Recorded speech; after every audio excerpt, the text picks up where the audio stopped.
देख रहे हैं फिलहाल चीनी के काउंटर्स में, वो देखते ही बनता है। पहले आंकड़े समझ लेते हैं और फिर जोशी साहब से जुड़ेंगे और उनकी सबसे मृदुल और मीठी चीनी की पिक आपके सामने पेश करेंगे। दिवाली जी, स्वागत है आपका कमाई के अड्डे में। बताइए, कहां ध्यान और रुझान चीनी की इस तेजी में? इनफैक्ट ज़्यादातर शुगर स्टॉक 52 वीक हाइस पर नजर आ रहे हैं, लेकिन सही बात यह है कि ये सिर्फ 52 वीक हाइस पर ही नहीं है बल्कि मल्टी ईयर हाइस पर ट्रेड हो रहे हैं। पिछले एक महीने की परफॉर्मेंस देखिए, 80% तक के रिटर्न्स इन स्टॉक्स की ओर से आए हैं। इस साल की शुरुआत से लेकर अब तक देखेंगे तो 150% या फिर उससे ज्यादा के रिटर्न्स बने हैं।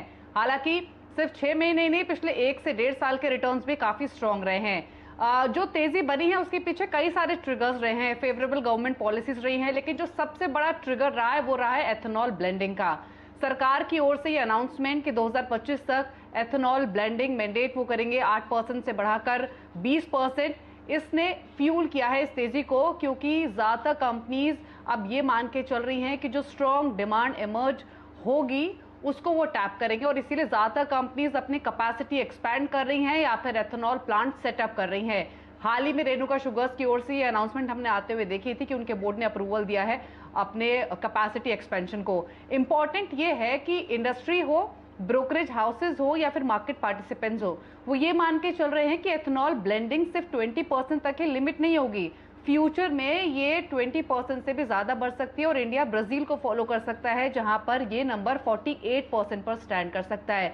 तो एथेनॉल ब्लेंडिंग स्टोरी यानी एथेनॉल प्रोग्राम एक गेम चेंजर हो सकता है इस पूरी इंडस्ट्री के लिए, और यही हमने इनके प्राइसेस में रिफ्लेक्ट होते हुए देखा भी है। आईसीआईसीआई डायरेक्ट की एक रिपोर्ट आई थी, उसके भी कुछ इंपॉर्टेंट पॉइंट्स आपको बता देते हैं। उनका मानना यही है कि शुगर कंपनीज लगातार अपने ग्रेन बेस्ड एथेनॉल कैपेसिटीज को एक्सपैंड कर रही हैं।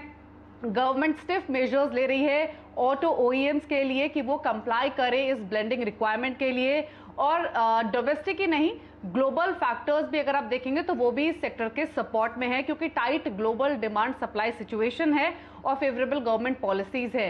तो ये मोमेंटम जो बना है ये हो सकता है यहाँ से और भी एक्सटेंड करे, और हाउसेज मानते हैं कई ऐसे सिलेक्टेड स्टॉक्स है जहां पर हम यहाँ से और फर्दर तेजी देख सकते हैं।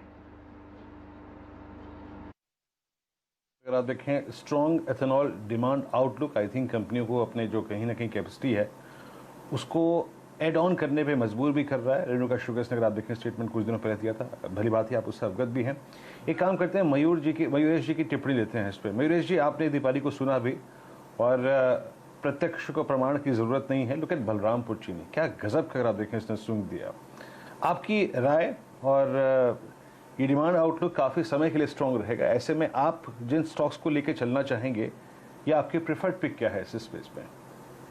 तो बिल्कुल वीरू जी, जैसे दीपाली जी ने कहा, आई थिंक जो आउटलुक है, I think that is clearly getting diverted towards ethanol. और सारी कंपनी अगर आप देखें अपने डिस्टिलरी ऑपरेशन जबरदस्त तरीके से बढ़ा रहे हैं।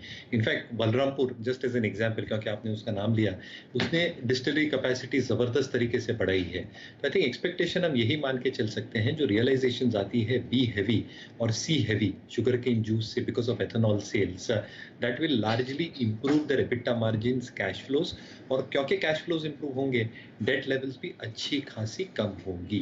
तो मुझे लगता है आई थिंक जो बाईबैक्स या डिविडेंड्स अनाउंस हो सकते हैं, कैश फ्लोज, और जो पूरा साइकिल होता है, नॉर्मली शुगर साइकिल 2 साल के साइकिल में चलता है ऑन एंड ऑफ, मेरे हिसाब से I think with the ethanol blend, और जैसे आई थिंक सैप और एफआरपी प्राइसिंग है आज की तारीख में, जो इन्वेंट्री है लोअर लेवल पे, और इंटरनेशनल ऑपरेशंस में भी अगर आप देखें ब्राजील का आउटपुट अच्छा खासा घट गया है because large part because of weather, और वहाँ पे भी एथेनॉल का डाइवर्जन हो रहा है।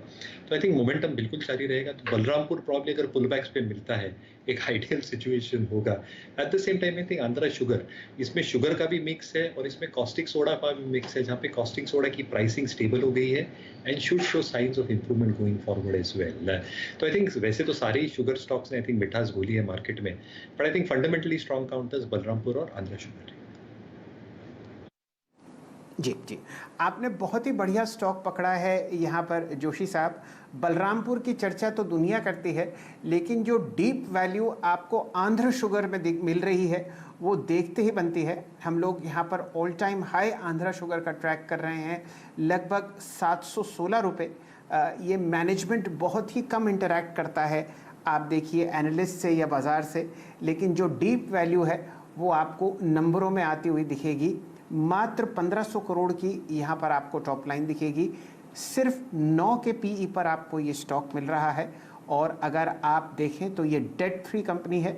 लगभग आपके सामने 4% की डिविडेंड यील्ड है और 1500 करोड़ के सामने अगर आप यहाँ पर टॉप लाइन देखें तो वो आपको दिखेगी।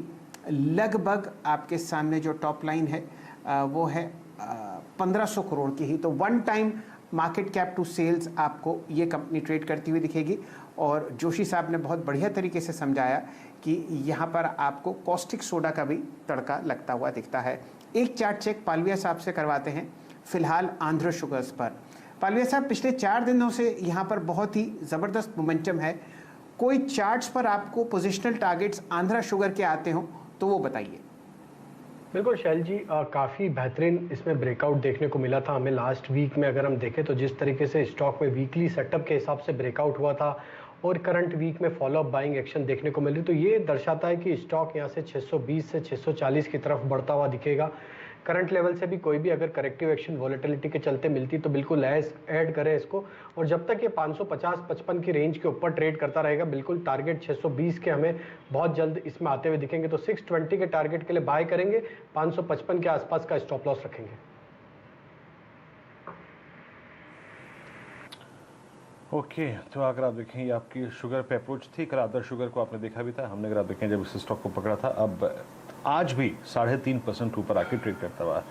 मीनवाइल एक बार आप लेके आइए बैंक निफ्टी, और बैंकिंग स्पेस में अगर आप देखें थोड़ा सा प्रेशर बढ़ता हुआ, क्योंकि दिग्गज ICICI बैंक बैकफुट पे है, कैनरा बैंक बैकफुट पे है, तो बैंक निफ्टी पे प्रेशर।